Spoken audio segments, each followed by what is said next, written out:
AB পার্টির chairman Mujibur Rahman Manju বলেছেন, জুলাই সনদ কোনো আদালত চ্যালেঞ্জ করা হবে না এবং কাউকে করতে দেওয়া হবে না, এটা সব দলের সম্মিলিত সিদ্ধান্ত ছিল। ঐকমত্য কমিশনের বৈঠকে সকল রাজনৈতিক দলের প্রতিনিধিরা এ বিষয়ে একমত হয়েছিলেন। সোমবার দুপুরে ফেনী শহরের একটি কমিউনিটি সেন্টারে ফেনীতে কর্মরত সাংবাদিকদের সাথে মতবিনিময়কালে মুজিবুর রহমান মঞ্জু এসব কথা বলেন।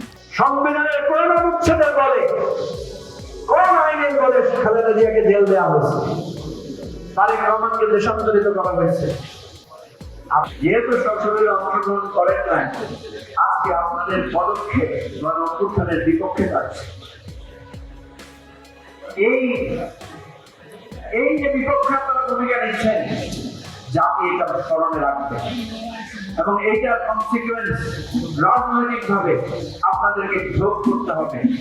কারণ ওই মায়ের চোখের পানি, বোনের ভাই হারানোর রক্তের বেদনা, সন্তান হারানো বাবের আন্দোলন কোনদিন বাংলাদেশের ইতিহাসে লেখা যায় নাই। সুতরাং আমরা অনুরোধ করব যে আপনারা এই গণঅভ্যুত্থানকে হেয় করবেন। কারো ভুলের জন্য আমরা ভুল করতে পারি, গণঅভ্যুত্থানে যারা নেতৃত্ব দিয়েছেন তাদের ভুল হতে পারে, তাদের কোনো কথায় আপনাদের কষ্ট লাগতে পারে, তাদের কোনো তৎপরতায় আপনাদের ব্যথিত হতে পারে।